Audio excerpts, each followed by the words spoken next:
ಮಲೆನಾಡಿನ ಸುಂದರ ಪರಿಸರದಲ್ಲಿ ಅರಳಿದ ಜೆಸ್ಸಿ ಹೂವಿನ ಕುರಿತು ಒಂದಷ್ಟು ಮಾಹಿತಿ ನಿಮಗಾಗಿ. ಅದಕ್ಕಿಂತ ಮುಂಚೆ ನಮ್ಮ ಚಾನೆಲ್ಗೆ ಸಬ್ಸ್ಕ್ರೈಬ್ ಆಗಿಲ್ಲ ಅಂದ್ರೆ ಸಬ್ಸ್ಕ್ರೈಬ್ ಆಗಿ ಸಪೋರ್ಟ್ ಮಾಡಿ. ಈ ಜೆಸ್ಸಿ ಲಿಲಿನ ಬೇರೆ ಬೇರೆ ಹೆಸರುಗಳಿಂದ ಕರೀತಾರೆ. Belladonna lily, naked lady lily, March lily ಅಂತ ಹೇಳಿ ಕರೆಯುವಂಥದ್ದು.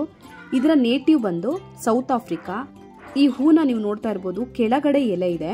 ಸೊ ಇದನ್ನ ಲೀಫ್ಲೆಸ್ ಸ್ಟೆಮ್ ಅಂತ ಹೇಳಿ ಕರೆಯುವಂಥದ್ದು, ಅಂದರೆ ಎಲೆ ಇಲ್ದಲ್ಲಿರುವಂತಹ ಸ್ಟೆಮ್ನ ಹೊಂದಿರುವಂಥದ್ದು. ಇದರಲ್ಲಿ ಬೇರೆ ಬೇರೆ ಕಲರ್ಗಳು ಕೂಡ ಇದೆ. ನೀವು ನೋಡ್ತಿರ್ಬೋದು, ಪಿಂಕ್, ವೈಟ್, ಆರೆಂಜ್, ಹೀಗೆ ಬೇರೆ ಬೇರೆ ಬಣ್ಣಗಳು ಕೂಡ ಇದು ಹೆಚ್ಚಾಗಿದೆ. ಹಾಗೆ ಈ ಹೂವಿನ ವೈಜ್ಞಾನಿಕ ಹೆಸರು ಅಮರಿಲಿಸ್ ಬೆಲ್ಲಾಡೋನಾ. ಒಂದು ಅಲಂಕಾರಿಕ ಗಿಡ ಕೂಡ ಹೌದು.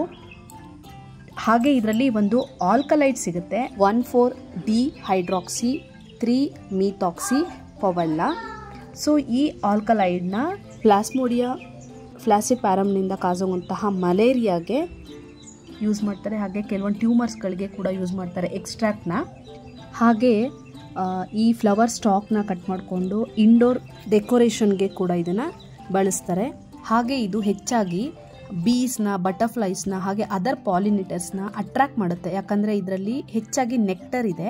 ಹಾಗೆ ಒಂದು ಹೆಲ್ದಿ ಎಕೋಸಿಸ್ಟಮ್ಗೆ ಕೂಡ ಇದು ಹೆಲ್ಪ್ ಆಗುವಂತಹ ಫ್ಲವರ್ ಅಂತಲೇ ಹೇಳಬಹುದು. ಹಾಗೆ ಇದು ಜೀವ ವೈವಿಧ್ಯತೆಗೆ ಸಪೋರ್ಟ್ ಮಾಡುತ್ತೆ. ಇನ್ನೂ ಒಂದು ಏನು ಅಂತ ಹೇಳಿದ್ರೆ, ಈ ಪಾಲಿನೇಟರ್ಸ್ಗೆ ಒಂದು ಒಳ್ಳೆ ಫುಡ್ ಕೊಡೋಕ್ಕೆ ಕೂಡ ಇದು ಸಹಾಯ ಮಾಡುತ್ತೆ.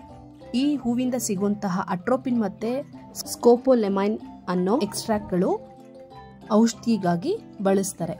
ಆದರೆ ಒಂದು ಡೇಂಜರ್ ಏನು ಅಂತ ಹೇಳಿದ್ರೆ, ಇದು ಟಾಕ್ಸಿಕ್ ಕೂಡ ಹೌದು.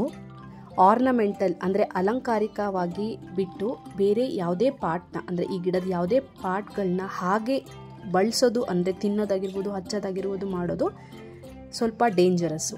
ಸೊ ಇದರಿಂದ ಹೆಲ್ತ್ ಪ್ರಾಬ್ಲಮ್ಮು ಸ್ಟಾರ್ಟ್ ಆಗುತ್ತೆ. ಹಾಗಾಗಿ ನೋಡೋಕೆ ಚೆನ್ನಾಗಿರ್ಬೋದು, ಬಟ್ ಡೇಂಜರ್ ಕೂಡ ಹೌದು. ಸೊ ಇದ್ರ ಸೀಸನ್ ಇವಾಗ. ನೀವೆಲ್ಲಾದರೂ ಮಲೆನಾಡು ಕಡೆ ಹೋದರೆ ಅಥವಾ ನಿಮ್ಮೂರ ಕಡೆ ಇದ್ದರೆ ಒಂದ್ಸರಿ ಈ ಪ್ಲ್ಯಾಂಟ್ನ ನೋಡಿ ಒಂದೊಳ್ಳೆ ಫೋಟೋ ಕ್ಲಿಕ್ಕಿಸ್ಕೋಬೋದು. ನಿಮಗೆ ಈ ವಿಡಿಯೋ ಇಷ್ಟ ಆದರೆ ಇನ್ನೊಬ್ಬರಿಗೂ ಶೇರ್ ಮಾಡಿ. ಲೈಕ್ ಮಾಡಿಲ್ಲ ಅಂದರೆ ಒಂದು ಲೈಕ್ ಮಾಡಿ. ವಿಡಿಯೋ ನೋಡಿದ್ದಕ್ಕಾಗಿ ಥ್ಯಾಂಕ್ ಯು, ಧನ್ಯವಾದಗಳು.